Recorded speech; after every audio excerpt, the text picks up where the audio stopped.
The tradition of Swami Sivananda. This is the northern yoga tradition. If we would try to compare this tradition with Krishnamacharya's tradition, then we would notice that while Krishnamacharya was a true whirlpool in the stream of yoga, and he had tried to incorporate everything new and modern in the yoga practice, Sivananda tried to incorporate yoga wherever it was possible. And many things were possible, as Sivananda was a doctor himself, and he was the first man who tried to incorporate yoga in his contemporary medicine. Well, he worked at the period of early 20th century.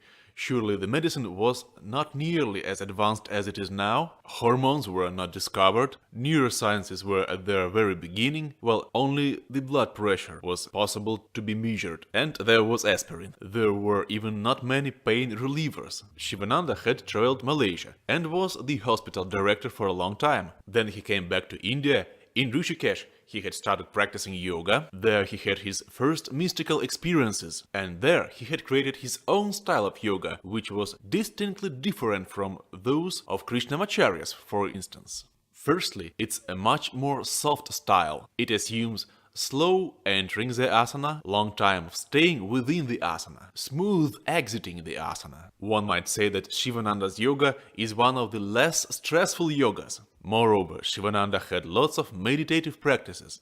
Himself, he had lots of long-time retreats. There is a Sivananda cave in Gangotri, a small Sivananda's house in Rishikesh, so that's some general features of this tradition. Among the great Sivananda's descendants, we might admit two distinct lineages. Swami Vishnudevananda was spreading Sivananda's yoga in the West and especially in the United States of America. He had written one of the first books which were translated, among others, into Russian, the complete illustrated book of yoga, and Swami Satyananda Saraswati, the founder of Bihar Yoga School, which also made a lot concerning popularizing yoga, created its own authentic style of Hatha Yoga based on smooth movement and Yoga Nidra techniques. Moreover, Bihar Yoga School had made lots of translations of classical texts into English, thus popularizing yoga tradition. We may say that it is a pretty closed esoteric school, although some of our instructors had successfully penetrated Mungir and to live some time in this ashram to know this style by themselves.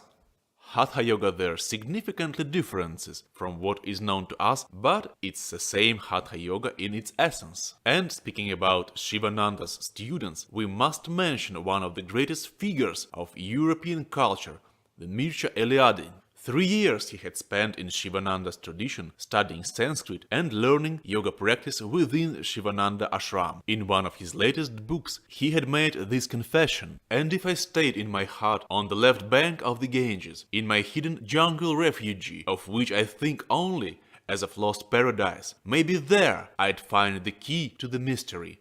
Maybe after long years of preparation and persistent search, I would find a way that leads to an invisible country. But it was written in my stars that until my death I'd cherish it in my sorrows and never know it." So who is Mircea Eliade? In fact, this is the man who had found the phenomenology of religions, one of the fundamental approaches among modern religious studies. He also studied the comparative religious studies, finding the mythological roots of religions. Within these methodical approaches, he had written lots of amazing books, such as Yoga, Immortality and Freedom, which we see here. He also wrote amazing books on shamanism and techniques of ecstasy. He also has books on modern esotericism and occult studies. So this was a truly outstanding personality who had lived a long and fruitful life, over 90 years. His works had made a huge influence on the whole European culture, and all this life had started when he was 18, and he had written a letter to Maharaja asking for funds and grant for studying in India, and against all the odds he was granted these funds. So he departed from Bucharest